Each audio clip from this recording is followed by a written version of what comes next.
refusé l'une de votre manifestation dans la préfecture d'Aguenivé. Deux notes envoyées, une première au Premier ministre, une autre au ministre de l'administration territoriale. Qu'est-ce que vous demandez à travers toutes ces lettres, monsieur Luc Dupuis? Non, le droit à la manifestation, vous savez, depuis la Covid, les populations togolaises, les partis politiques ne peuvent plus exercer leur droit de manifester, ne peuvent plus se réunir et ne peuvent même plus s'adresser aux populations.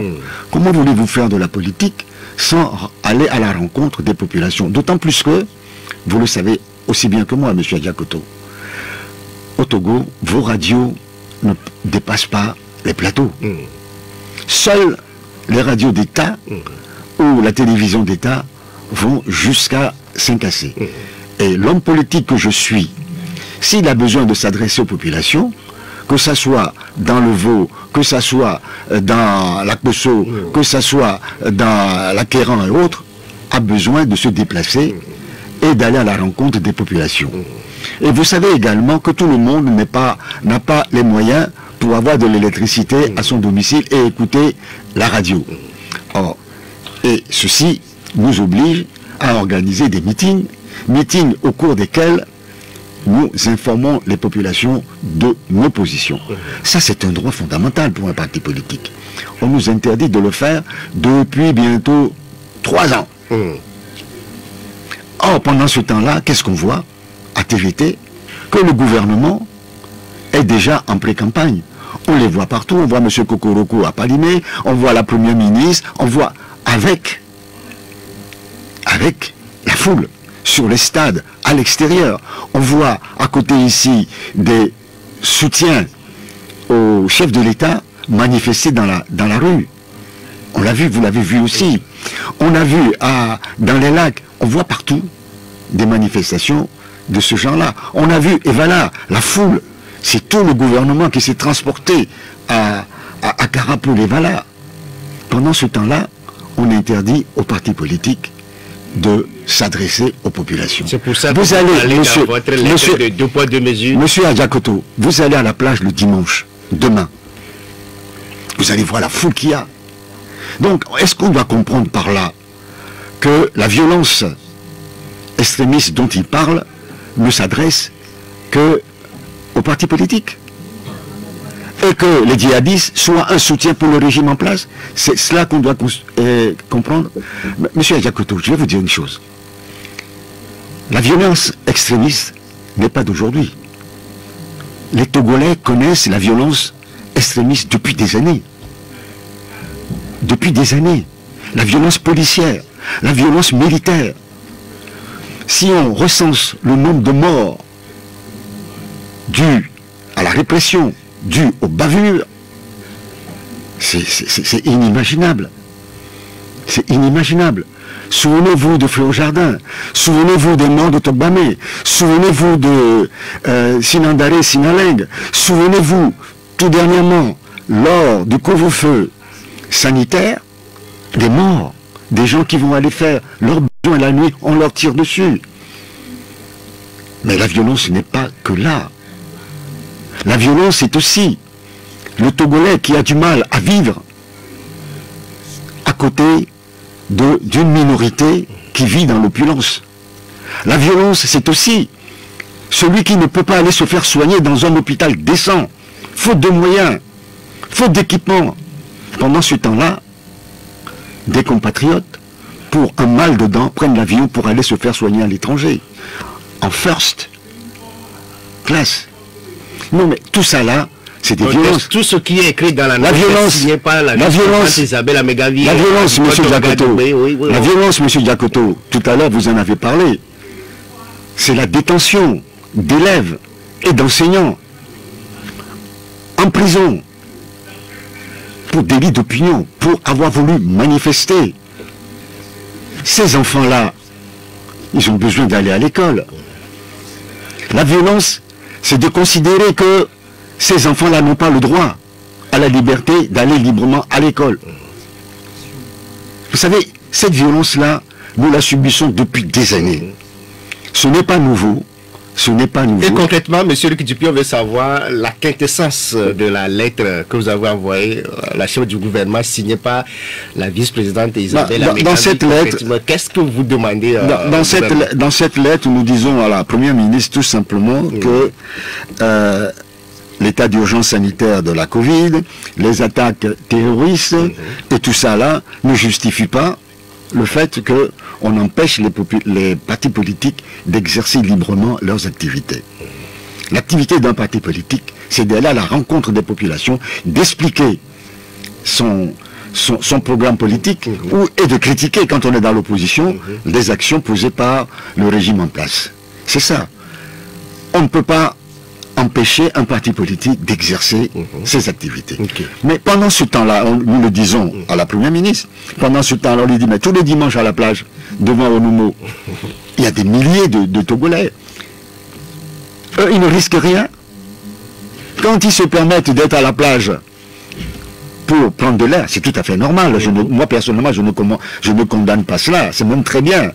Au moins, il y a une espèce d'exutoire à travers toutes les situations, toutes les souffrances du peuple togolais. Le dimanche après-midi, le peuple togolais, du moins celui de Lomé, se rend à la plage pour respirer enfin un tout petit peu. Et ça, de l'air frais. De l'air frais. Et que elle-même, on l'a vu sur Radio Lomé, Radio Kara TVT, on a vu le professeur Kokoroko, on a vu d'autres personnes sillonner le pays, et ça ne pose aucun problème. Avec des réunions publiques, on a vu des gens dans la préfecture d'Agoyivé, on a vu des gens marcher sur le goudron en soutien à M. Fogna Sibé. Des milliers de personnes qu'on a payées pour faire cette manifestation là d'ailleurs. Mais ça n'a pas choqué. Il n'y a pas eu. Payés. Oh, généralement, ils sont payés, oui. Ah bon. Bien sûr. Et ces gens-là ne risquent rien parce que ils sont du APT Unir. Mais par contre, si vous êtes de l'ANC ou d'un autre parti de l'opposition, vous risquez la violence.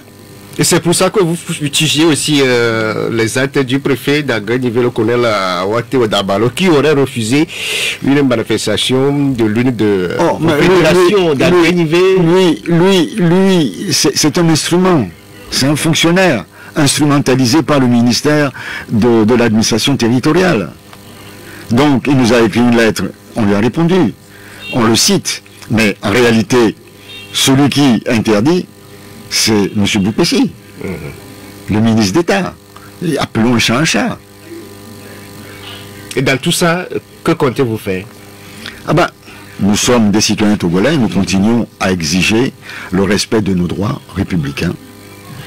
Et nous comptons faire une manifestation prochainement, le 8 octobre, dans 8 jours exactement, à Gognivé, à l'occasion de nos 10 ans, 12 ans d'existence. Et ce n'est pas pour faire une manifestation dans la rue, ce n'est pas pour faire une marche, c'est pour que le parti ANC s'adresse à ses militants et ses sympathisants. C'est tout. C'est un grand meeting que nous souhaitons, que les fédérations de Lomé, de golf se réunissent, ceux qui peuvent venir, et que un message soit délivré à l'occasion du 12e anniversaire de la création de l'ANC. Vous vous souvenez, il n'y a pas longtemps, un autre parti, Unir, avait organisé son anniversaire. Il n'y a pas longtemps. Vous avez vu qu'il y avait du monde. Et la violence extrémiste, on n'a pas craint cela.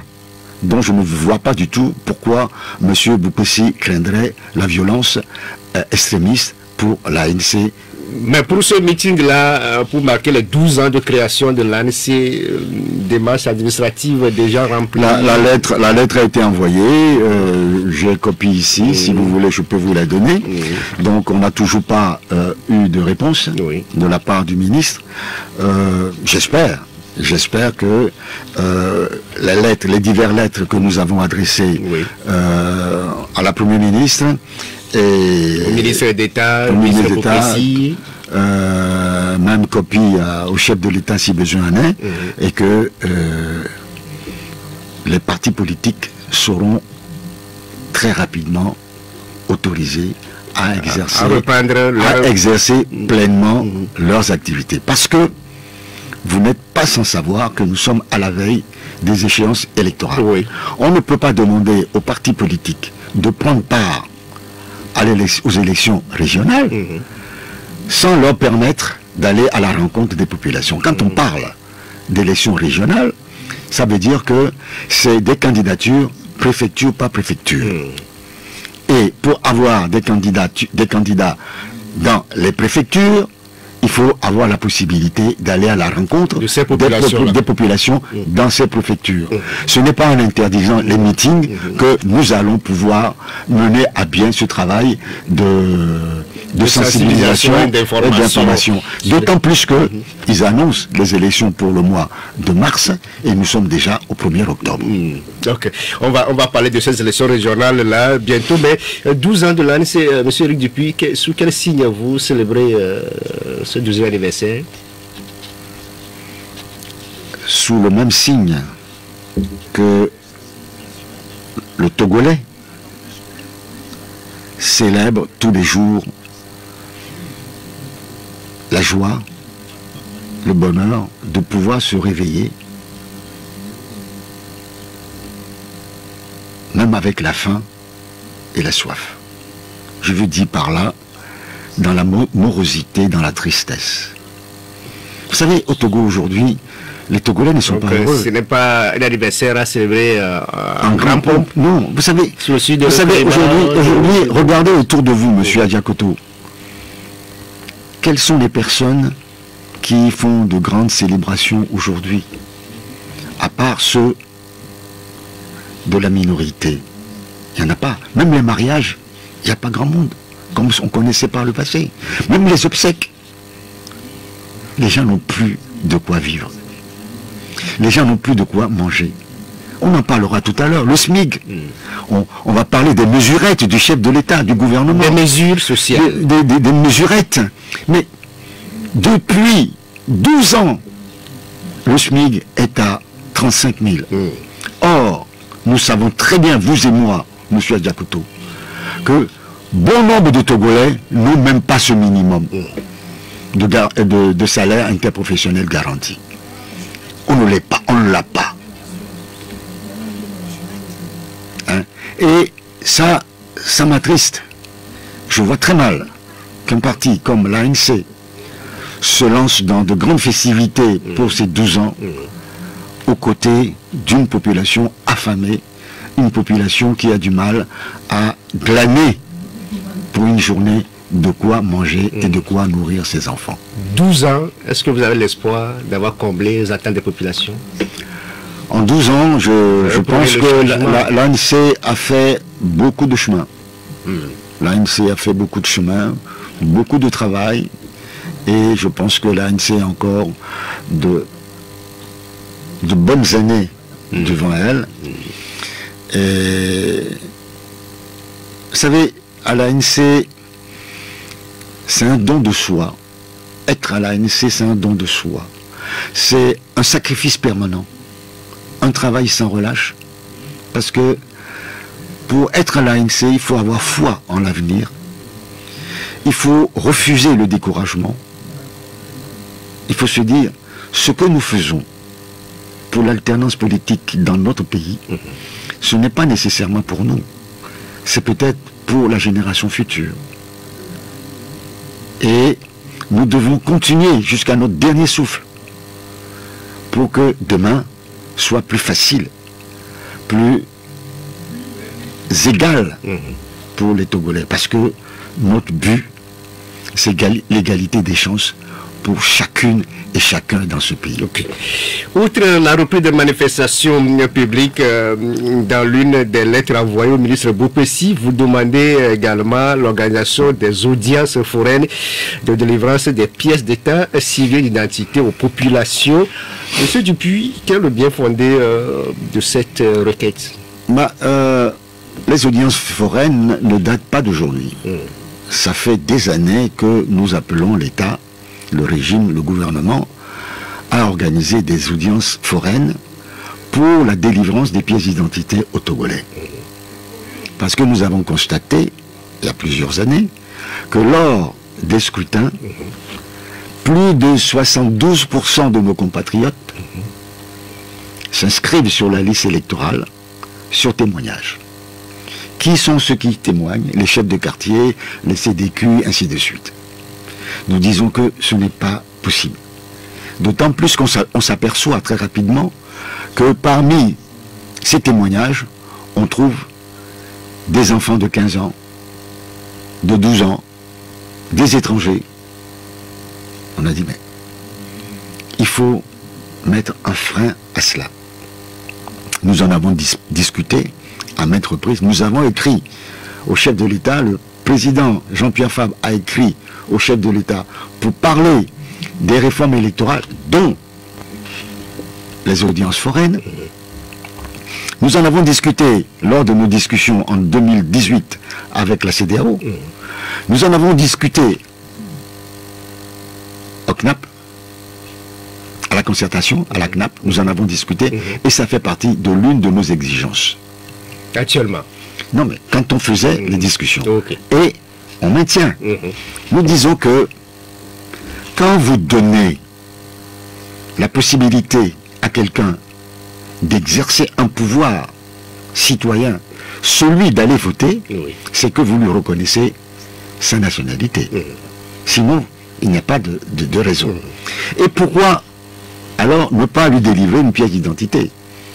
Parce qu'une pièce d'identité est fondamentale pour chaque citoyen.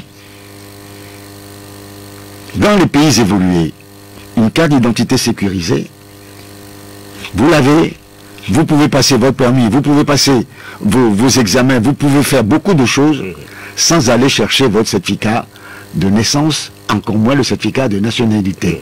On ne vous le demande pas parce que la carte d'identité certifie que vous êtes Togolais. Or, ici, tout le monde n'a pas la carte d'identité. Même quand vous avez la carte d'identité et que vous allez demain pour renouveler votre carte d'identité, on vous demande l'original de votre ancienne carte, l'ancienne carte, l'original de votre extrait d'acte de naissance, l'original de votre certificat de nationalité, ce qui est totalement... Parce que c'est trop demandé. Mais c'est une... comment dirais-je? C'est une tracasserie administrative. Dans la mesure où, si vous n'aviez pas fourni cela, ces documents-là, vous n'auriez pas la carte d'identité. À partir de ce moment-là, celui qui est détenteur de la carte d'identité peut avoir sa carte d'électeur et aller voter. On l'a fait en Côte d'Ivoire, on l'a fait dans plusieurs pays. Au Togo, on refuse de le faire, tout simplement parce que, en le faisant, ça va limiter les fraudes. Est-ce que techniquement on est prêt pour le faire, monsieur? C'est d'une facilité extraordinaire. Il suffit de faire une réquisition auprès du ministère de la Justice et ça peut se faire en quelques jours. Vous savez ce que c'est? Vous vous présentez avec des témoins ou avec les papiers que vous avez, il y a un juge qui est là, qui vérifie, qui entérine, et puis on vous délivre les papiers. On ne va pas vous délivrer tout de suite, mais vous avez un extrait d'acte de naissance, vous allez avoir un certificat de nationalité qui vous permet d'avoir une carte d'identité. Et pourquoi ne pas? Dans la mesure où ça a été fait une bonne fois pour toutes, le reste va suivre automatiquement. On n'a pas besoin de faire chaque année ou tous les 5 ans une audience foraine. On fait une audience foraine qui recense à un moment donné les populations en âge de voter qui n'ont pas de pièce d'identité. Et le terme de pièce d'identité, ça veut dire quoi? Ça dit, c'est votre identité. On nous refuse notre identité. Vous allez passer un examen. Normalement, on vous demande demande votre pièce d'identité, cela suffit. On va vous demander et la pièce d'identité, et ceci, et cela. Et ceux qui n'ont pas de pièce d'identité, ils ne peuvent pas passer des examens. Est-ce qu'on peut passer des examens sans pièce d'identité? On ne sait pas qui est qui. Combien d'étudiants, combien d'élèves ont leur pièce d'identité aujourd'hui? On ne sait pas qui est qui. Tout ceci, tout ce que vous demandez, M. Rick Dupuis, c'est dans le cadre des prochaines élections qui s'annoncent, même les régionales qui seront organisées l'année prochaine, en 2023. Pour le moment, on ne connaît pas la date exacte, mais selon le discours du chef de l'État en avril dernier, ces élections auront lieu en 2023. Mais d'ores et déjà, M. Rick Dupuis, on a écouté des voix au sein de l'ANC qui émettaient déjà des doutes sur la crédibilité de ces scrutins. En l'occurrence, le député Kwame Manti, que je le cite, nous ne sommes pas rassurés sur la crédibilité de ce scrutin et nous avions les mêmes appréhensions lors de la présidentielle de 2020. Je suis d'accord avec mon ami Kwame Manti. Nous sommes dans ce pays, dans un pays où le régime en place a conscience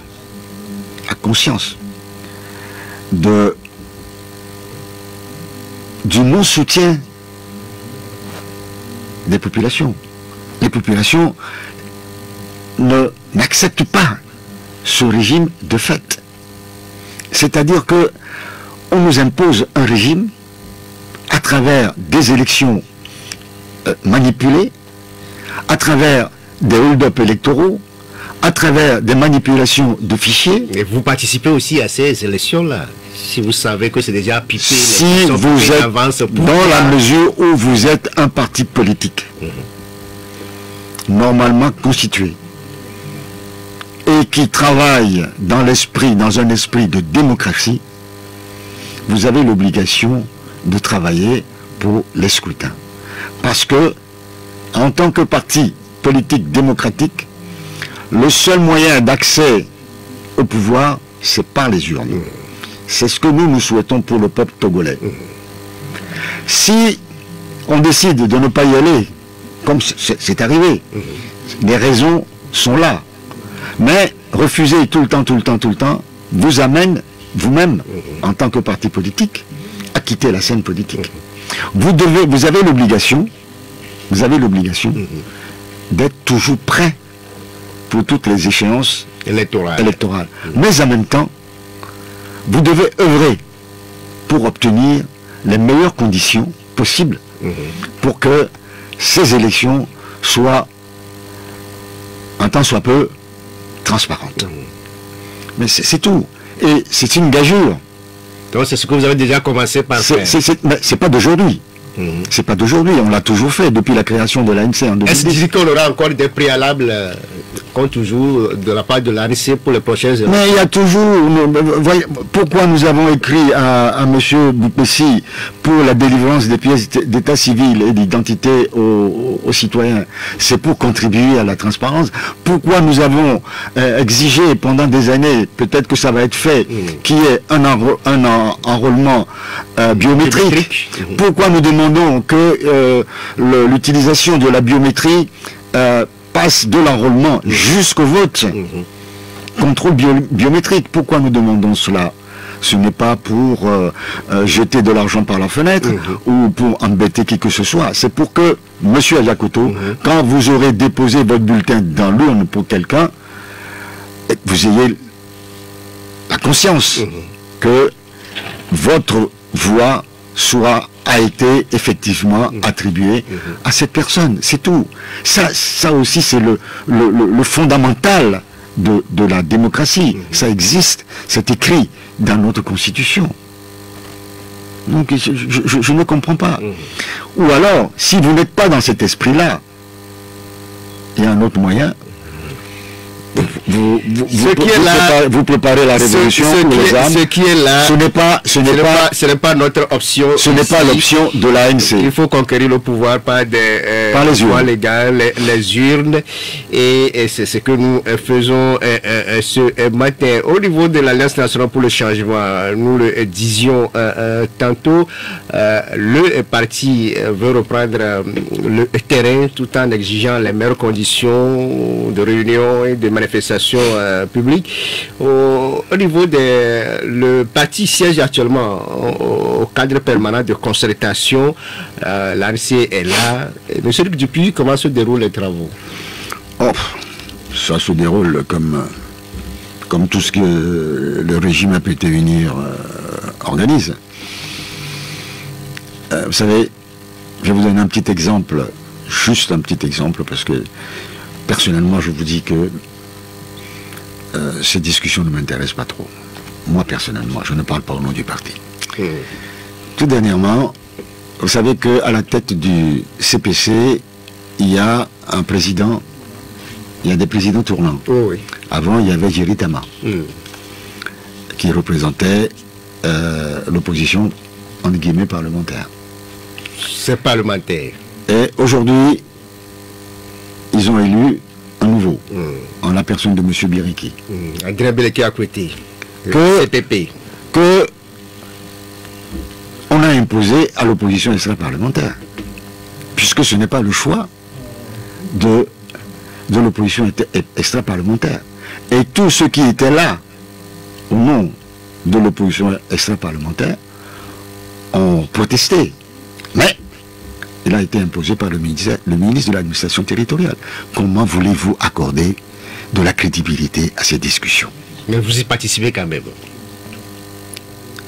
On y participe pour continuer à répéter certaines choses en disant ça, c'est pas bon, ça, nous ne sommes pas d'accord, ça, c'est pas bon, ça, nous ne sommes pas d'accord. C'est aussi une technique pour faire comprendre que nous ne sommes pas des gentils toutous qu'on amène où on veut. C'est tout.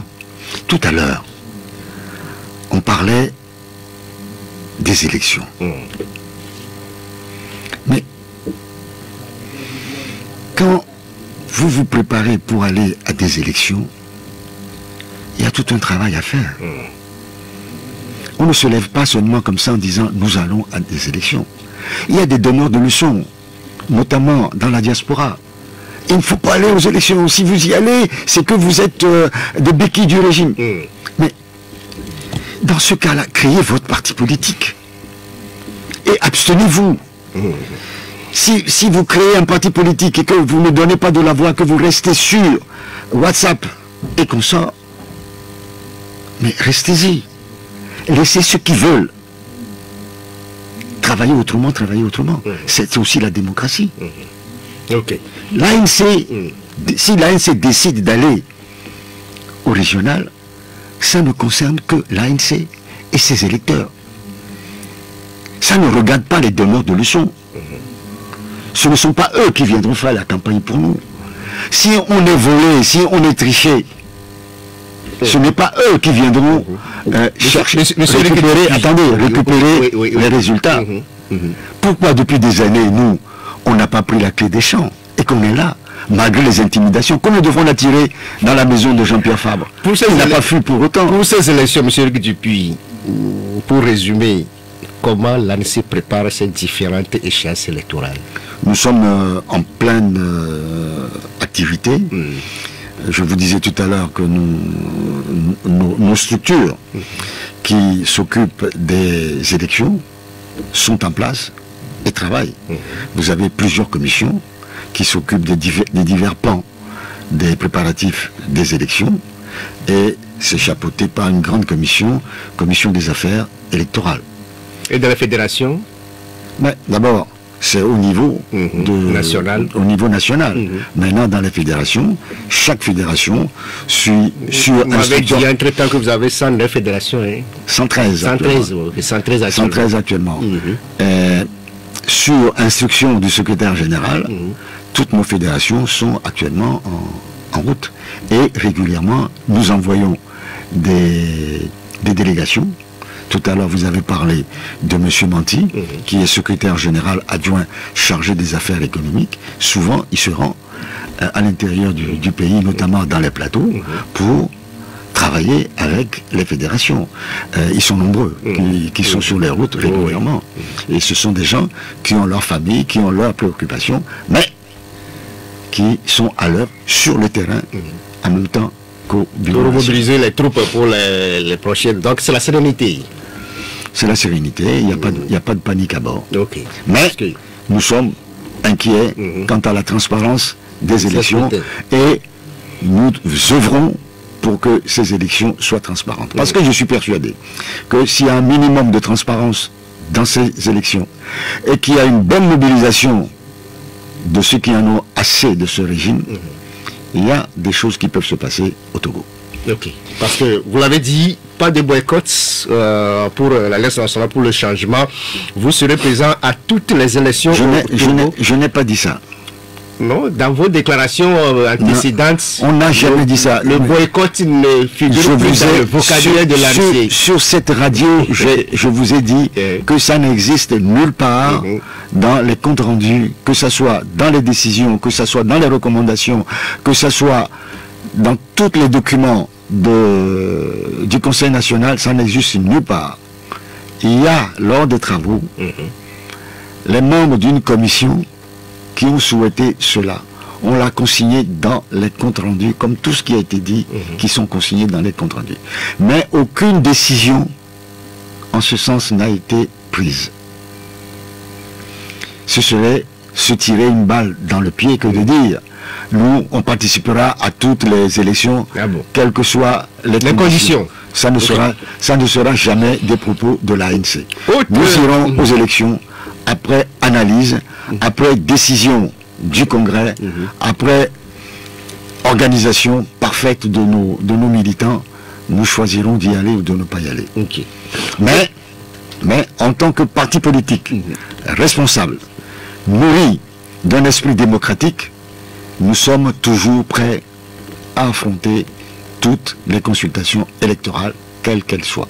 Autre sujet évoqué, les détenus politiques au Togo, l'ANC aussi travaille sur le sujet, mais actuellement, on veut savoir quelle est votre position sur ces détenus politiques-là.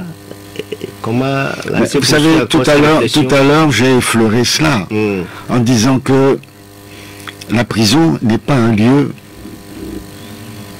d'enseignement ou de formation de la jeunesse. En évoquant le cas des élèves et enseignants. Ce n'est pas en mettant les jeunes en prison qu'on prépare leurs avenirs. On les met en prison pour un délit d'opinion, pour une contestation. On a le droit à la contestation. Ça figure dans notre constitution. On a le droit de dire, nous ne sommes pas d'accord. Vous arrêtez nos enseignants, nous nous mettons en grève. Nous manifestons. On a le droit. Je voudrais saisir cette occasion pour demander à ceux qui nous gouvernent de penser à leurs propres enfants, de penser à leur propre famille. La formation de la jeunesse est chose importante dans un pays. C'est l'avenir de notre peuple que d'avoir une jeunesse bien formée, bien instruite. Maintenir quelques-uns en prison est un crime. Pendant que les vôtres sont souvent à l'étranger ou dans les écoles UP. Non, je le dis de manière solennelle. Et je demande, au nom de l'ANC et de son président, que ces jeunes soient libérés immédiatement pour qu'ils puissent reprendre leurs études dans les écoles et lycées et que les enseignants puissent retrouver leur poste d'enseignant. C'est très très important pour un pays. On ne forme pas la jeunesse dans les prisons pour des raisons totalement ineptes.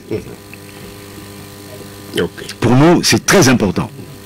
Ceci maintenant, pour rejoindre, pour compléter ce que vous posiez comme question, l'ANC a toujours exigé la libération des prisonniers politiques. Lors des discussions de 2018, Jean-Pierre Fabre en a fait son cheval de bataille. À chaque rencontre, il a proposé au chef d'État la liste des détenus politiques. Jusqu'à aujourd'hui, d'autres sont encore détenus. Nous demandons, et d'ailleurs, dans l'une de nos déclarations, de nos dernières déclarations qui datent du mois de juillet, nous l'avons dit, la libération des prisonniers politiques ainsi que des enseignants et des élèves maintenus en prison. La réintégration des enseignants licenciés avant tout nouveau recrutement d'enseignants, ça figure dans notre déclaration du 23 juillet. Donc c'est une préoccupation permanente. Pourquoi? C'est tout simplement parce que l'ANC a payé un lourd tribut à l'instrumentalisation de la justice. Oui. Tout à l'heure, l'ANC a payé un lourd tribut. Tout à l'heure, on parlait de la violence extrémiste. On peut citer les incendies des marchés, qui sont des violences inouïes, infligées aux populations. Suite à cela, nombreux sont les cadres de l'ANC qui ont été inculpés, moi-même. Le président national reste toujours inculpé. Vous parliez de Manti. Il a fait des années de prison pour un crime qu'il n'a pas connu. Et il n'est pas le seul. On peut les citer, ils sont nombreux. Il y a certains hommes qui ont laissé leur vie. Il y a certains hommes, il n'y a qu'à nous, qui a laissé sa vie, laissant enfants, femmes et enfants. Aujourd'hui, ces enfants-là auraient bien voulu, à cette rentrée scolaire, avoir leur papa à leur côté. Jusqu'à aujourd'hui, aucune enquête, aucune justice pour cette famille, pour ces gens. Ça aussi, c'est la violence extrémiste. On a trop vite fait de l'oublier. On ne peut pas faire autant de mal et dire, bon, on passe l'éponge. Quand vous me battez, permettez-moi de pleurer quand même.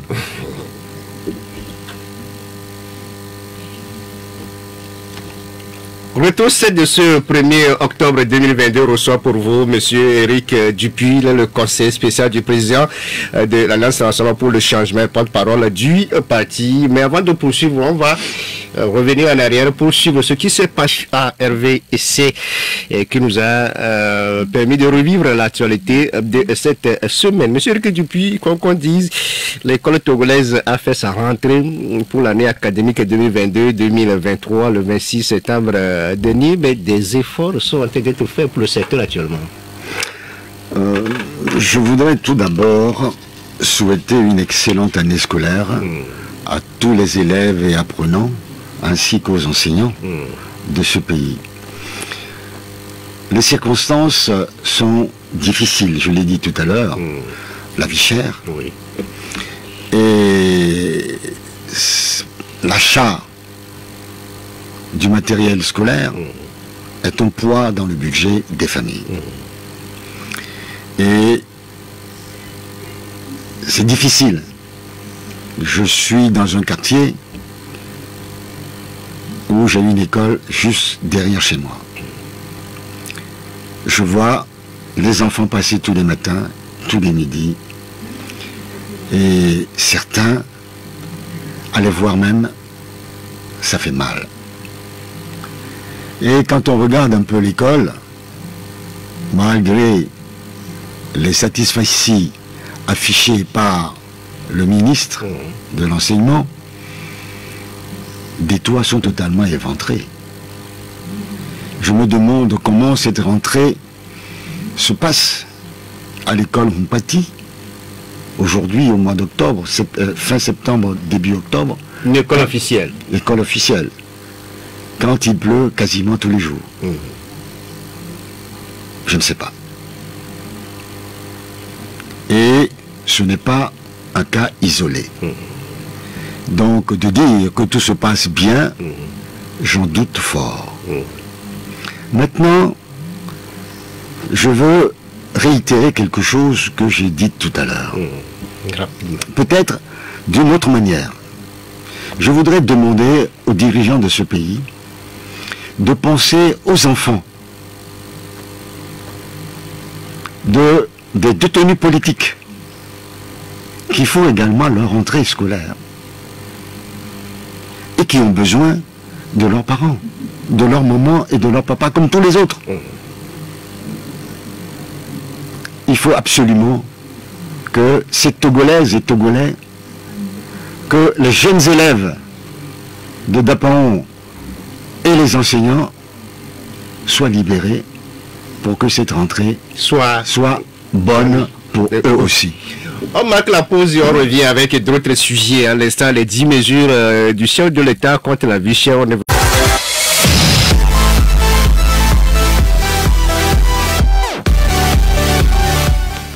Retour en studio avec l'invité du jour, M. Théophile Dupuis, le conseiller spécial du président national de l'ANC. Il est également le porte-parole de cette formation politique. À présent, nous allons évoquer les mesures sociales du chef de l'État contre la vie chère. 10 mesures prises, pour certains, ce sont des 10 commandements pour vaincre la vie chère au Togo. M. Dupuis, globalement, vous l'avez eu, ces mesures aussi, vous l'avez parcouru, vous l'avez écouté d'emblée. Qu'est-ce que ces mesures vous disent? Elles sont totalement insuffisantes. C'est de la poudre aux yeux. D'abord, je voudrais dire que la cherté de la vie, c'est pas d'aujourd'hui que les Togolais souffrent. Ça fait des années que nous dénonçons la cherté de la vie. Et moi-même, j'étais intervenu plusieurs fois pour dire que c'était invivable que dans un pays comme le nôtre, compte tenu du coût de la vie, le salaire minimum interprofessionnel soit encore à 35 000 francs depuis 12 années. J'ai donné ici le prix de l'huile, le prix du gari, le prix de Haï, le prix du maïs qui avait flambé.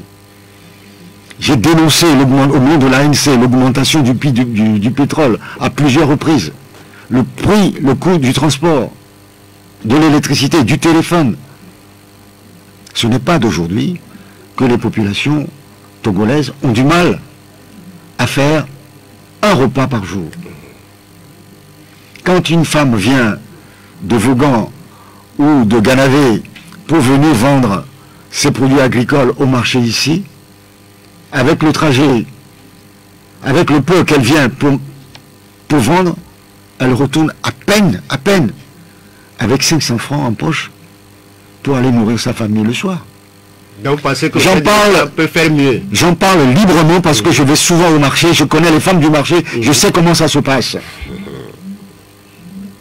Le gouvernement peut faire mieux.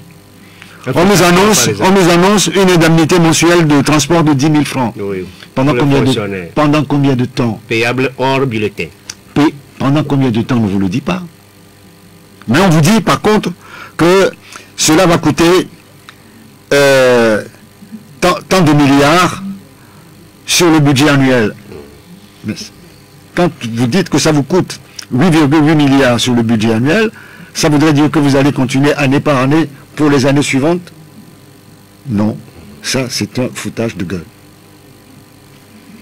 Quand vous dites qu'il y a une augmentation indiciaire pour le salaire de 10%, qu'est-ce que cela représente concrètement dans la poche du salarié, du fonctionnaire ou du militaire? Personne ne vous le dit. Quelle est la ressource concrète? Chacun son calcul selon ce qu'il lui revenait.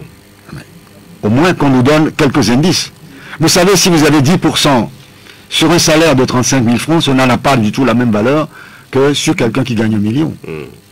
Est-ce que cette décision s'applique à tous les salariés ou à une catégorie socio-professionnelle? On ne vous dit rien dessus. On vous donne globalement des milliards. On vous dit, il va y avoir une gratification de tant de milliards pour le gaz ou le pétrole. Oui. Quelle serait l'incidence dans la poche du consommateur? Vous n'en savez rien. Ça, moi je dis qu'on se fout de la gueule du peuple togolais. Ce n'est pas d'aujourd'hui que le Togolais connaît la cherté de la vie. Qu'est-ce qu'on devait faire concrètement, M. Dupuis? une redistribution plus juste des revenus de la nation, des salaires décents, le respect des populations. Oui, qui dans ce pays a osé dire, sans rien faire d'ailleurs, qu'une minorité accapare les richesses de ce pays? Qu'est-ce qui a été fait? Rien. Rien. Rien n'a été fait. On l'a dit. Et puis cela s'arrête là. On dit depuis 2012 qu'il faut augmenter le salaire minimum de 35 000 francs. Mais, je vous l'ai dit tout à l'heure. Le gouvernement dit qu'il y a des discussions sont tellement avancées entre le patronat et... Monsieur Adjakoto, soyons honnêtes. Combien de Togolais gagnent ce minimum? Il y en a beaucoup qui ne gagnent pas ce minimum-là. Il y en a beaucoup. Et qui travaillent parfois 10 heures par jour, 12 heures par jour.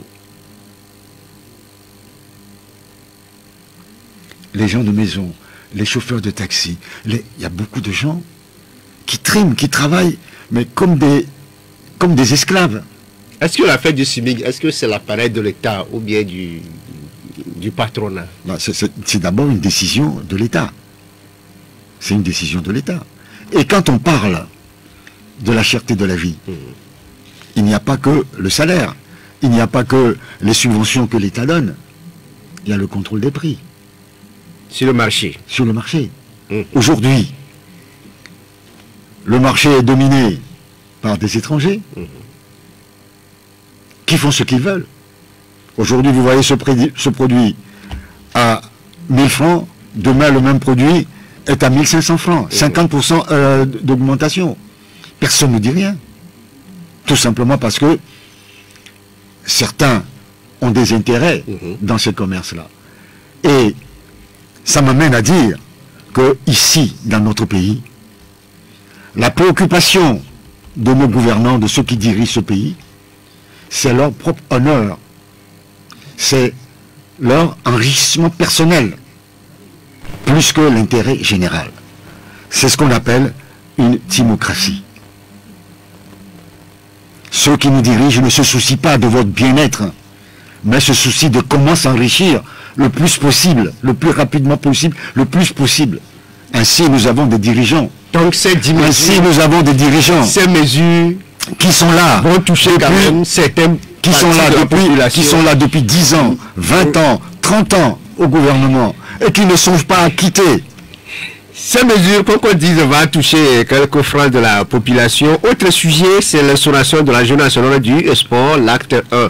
C'était samedi 24 septembre dernier. Le coup d'envoi a été donné par la chef du gouvernement du Tomega au stade de Kégué. Au-delà de la préservation de notre santé physique, psychique et mentale, c'est aussi une occasion pour les Togolais de cultiver la cohésion sociale, le vivre ensemble. Monsieur Théophile Dupuis, le sport on est dans un pays où le ridicule ne tue pas.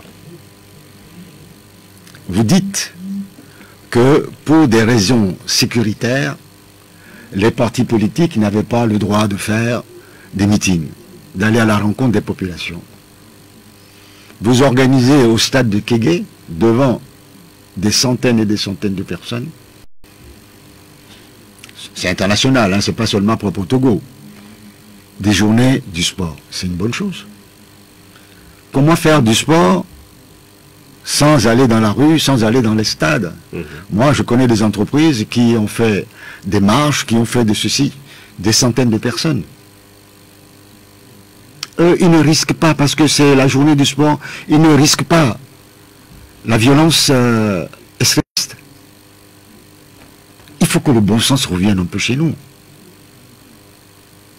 Il faut qu'on se dise, mais si on demande aux populations de se déverser dans la rue pour faire du sport, courir, s'entraîner, il y a des risques. Pourquoi eux, ils ne courraient pas des risques et que les partis politiques qui iraient s'adresser aux populations courraient plus de risques? Mais que le bon sens revienne chez nous. je ne suis pas contre le principe de faire du sport. Moi-même, je fais du sport. Si vous êtes dans mon quartier, vous me verrez souvent le matin en train de faire du footing. Seul, sans sécurité. Maintenant, c'est instauré. Chaque samedi, il faut le faire en groupe maintenant. Bah, si vous le faites en groupe, si on vous assassine, vous ne serez pas le seul, vous serez plus nombreux, c'est tout.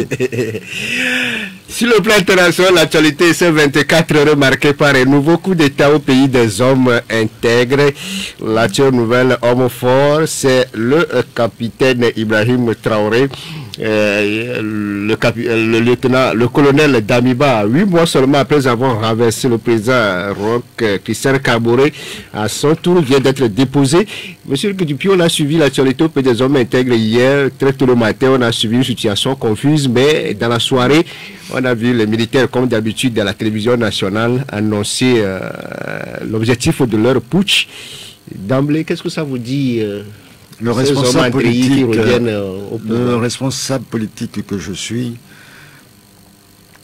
et qui parle au nom de l'ANC doit s'interroger sur cette résurgence des bruits de bottes en Afrique et plus spécialement dans la sous-région. Qu'est-ce qui fait que subitement les militaires reprennent un peu partout le pouvoir? C'est que, quelque part, il y a une faillite des dirigeants civils qui, souvent, n'écoutent pas suffisamment leur population ou qui ne respectent pas la Constitution en voulant se maintenir à tout prix contre le gré des populations au pouvoir. Ceci étant dit, je dois vous avouer que j'ai du mal à comprendre que des citoyens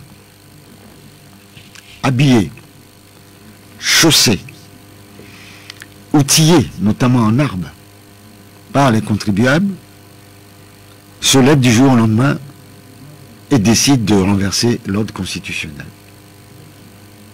Personnellement, je ne le comprends pas.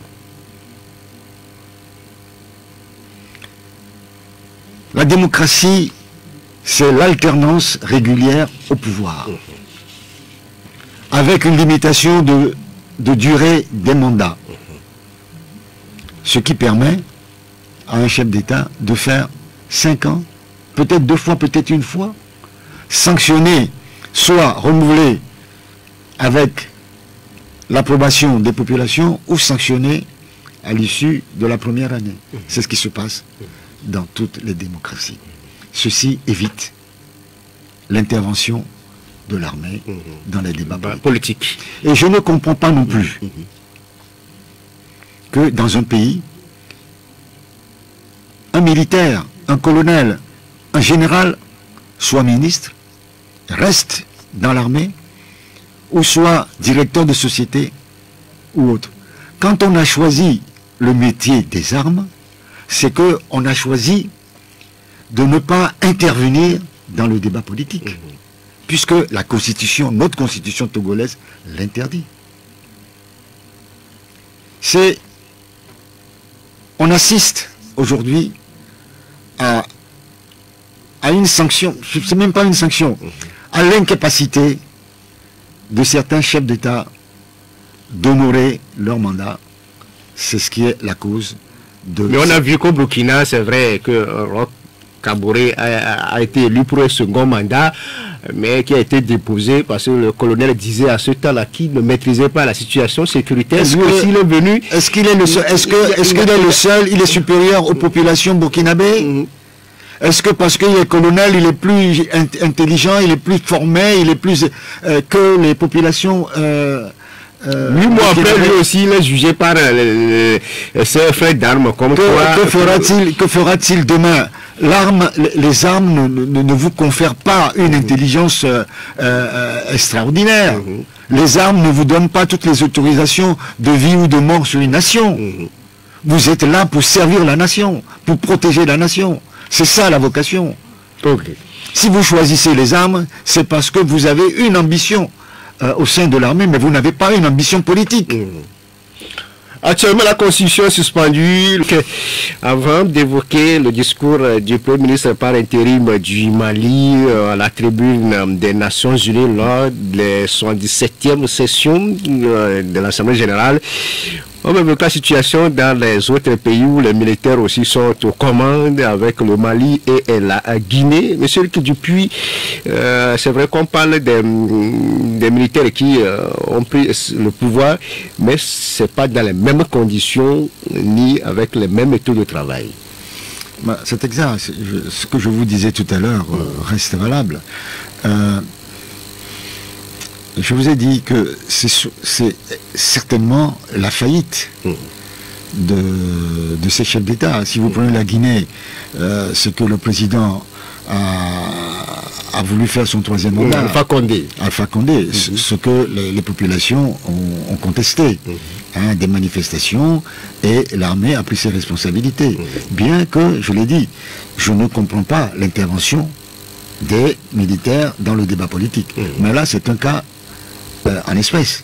Que, bon, étant donné qu'il y a un blocage, l'armée intervient pour dénouer la situation, à condition que l'armée, après avoir dénoué la situation, organise des élections transparentes, équitables, pour que les civils reviennent au pouvoir. Pour que les civils reviennent au pouvoir, comme cela est nécessaire dans toute démocratie.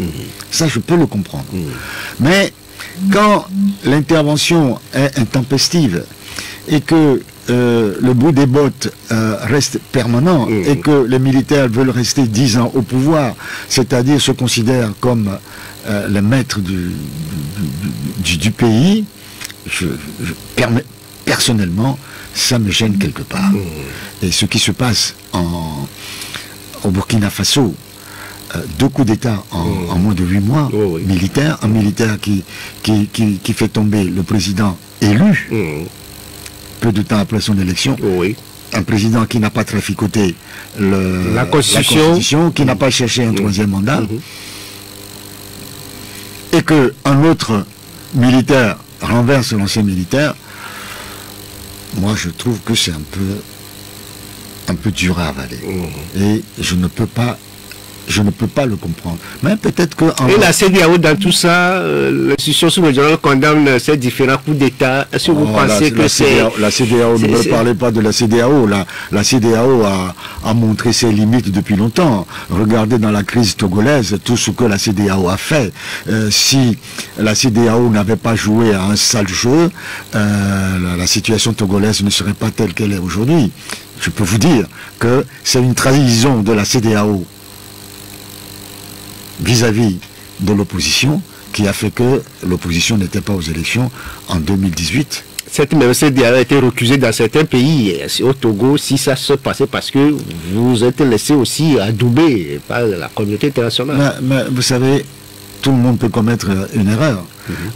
Quand on avait entamé les discussions, c'était avec le président ghanéen, Nana Akufo-Addo, et quand on nous a imposé, après la CEDEAO, à travers le président de Conakry, de la Guinée, professeur Alpha Condé, on était choqués. Et certains responsables ghanéens étaient surpris aussi de l'intervention d'Alpha Condé. Mais, donc il faudrait que la CEDEAO recadre... je suis sûr, sans vouloir jeter des fleurs aux Ghanéens, je suis sûr que si on avait continué sur la même lancée qu'au départ avec le gouvernement, avec le président ghanéen, on aurait fait peut-être de grands pas. Dernier sujet, quelques minutes seulement après le 4 octobre 84 avec le président Sankara et son 14 avec le président Mobutu. Il a fallu attendre 2022 pour encore écouter le discours d'un leader africain à la tribune des Nations Unies, un discours historique avec le colonel Abdoulaye Maïga, le premier ministre par intérim du Mali. Politiquement, comment vous avez trouvé ce speak du Premier ministre malien rapidement? Certaines personnes ont trouvé ce discours courageux. Moi non. Je n'ai pas trouvé ce discours courageux. Parfois, je l'ai même trouvé outrancier. C'est personnel. Maintenant, pourquoi je ne le trouve pas courageux. C'est tout simplement parce que quand vous avez quelque chose sur le cœur et que vous savez que c'est la vérité, vous n'avez pas besoin de courage pour le dire. Si on vit cette situation vis-à-vis des anciens pays colonisateurs ou vis-à-vis de l'Occident, c'est tout simplement parce que nous-mêmes, Africains, nous avons laissé faire pendant des années perdurer cette situation.